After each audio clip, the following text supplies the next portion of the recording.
Ыбырай Алтынсарин, Қыпшақ Сейітқұл әңгімесі.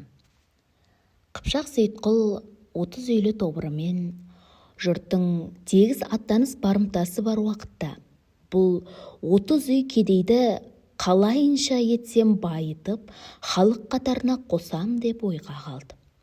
Сауда етуге мал жоқ, барымтамен мал алсам, бір күндерде жау да бізден қуып алады. Ақырында бұрынғылардың айтып кетуінше жортуыл басы жолда қалса керек. Соның бәрінде шамалап қарап, ақыр бір қиялға түсіп, Сейітқұл әуелі мекен еткендей бір орын іздеді. Көп жерлерді кезіп жүріп, ақырында Торғай төресіндегі Қабырға деген өзен судың бойына тоқтады. Мына жақта Үргеніш Қоқаннан, мына жақта Қалмақтан шетірек және жаманшылық болса, қалың Қыпшақ деген руға жақынырақ екен деп, сол жерді ұнатып қайтқан соң, қысты өткізіп, жаздың жылы уақытында кедейлерді жалаңаш жалпы көшіріп, Қабырға бойына алып келді. Сейітқұлдың бір ағасы бар еді, жол жүріп, ұрлық барымтаны әдет еткен.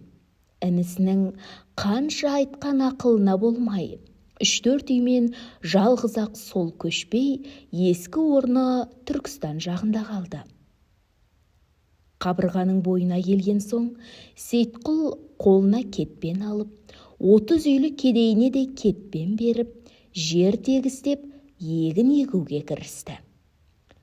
Түркістан жағында көрген үлгісімен судан арық қазып шығарып, егінге су жіберді. Егіні піскен соң орып, жиып алып, артығын төңірегіндегі көшпелі елге сатып мал етті. Жаңа мекен еткен жеріне орныққан соң, Сейітқұл егінді жылдан жылға күшейтіп, арық басына шығыр салып, суды шығырмен айдап, астықтың ол күнде бидай, тары, арпа егет, артығын төңіректегі елге малға айырбас етумен бұлардың малдары көбейіп, бай болды. Мұны көріп, әрбір көшпелі елдегі жарлы жақыбайлар да келіп, Сейітқұлға қосылып келіп, 5-6 жылда Сейітқұл елі деген 400 үйге таянды дейді. Сейітқұлдың өзі де, жиылған халқы да, адалдары көбейіп, бай болды. Ел жиылып, Сейітқұл жұрт ағасы болды. Енді сол жұртының адал бейнет, табан ет, маңдай термен тапқан дәулетін аңдыған жаудан, ұрыдан, даладағы бөрден сақтаудың қамын ойлап уайымға қалды. Солардан сақтану үшін Сейітқұл жұртын жиып кеңесіп, судың бір қолайлы жеріне шымнан биік қорған салдырды. Малдарына реттеп бақташы, қару-жарақты қарауыл шыңдауыл жүргізді.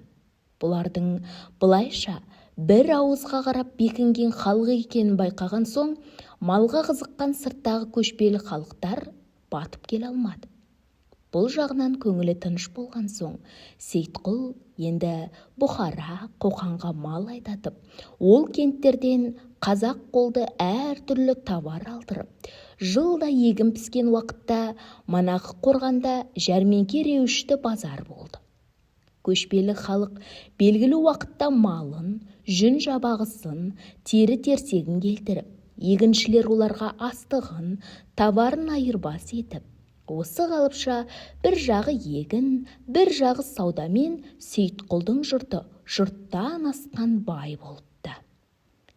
Манағы Сейітқұлдың ағасы аттаныс түспен жұрттың малын ұрлап бай болам деп жүргенде, Қоңырат жағында қолға түсіп, кім екені де белгісіз біреу өлтіріп кетіпті. Қалған мал жанын ұрының малы деп Түркістан әкімдері талап алып, жамағаттарын Сейітқұл көп жылдар іздетіп таптырып, қасына алыптымыз. Сейітқұл құрметті Тілеу Сейдалин сұлтанның айтуынша 1830 жылдарда өтіптіміз. Сол данышпан кісінің ақылымен егінді әдет еткен халық Қабырға суының бойында әлі көп. Жарлы болып, бөтен кәсібі жоқ кісілер Торғай жағында дереу егінге айналады. Ерінбей азаптанса, бірнеше жылда түзеліп, халық қатарына қосылады.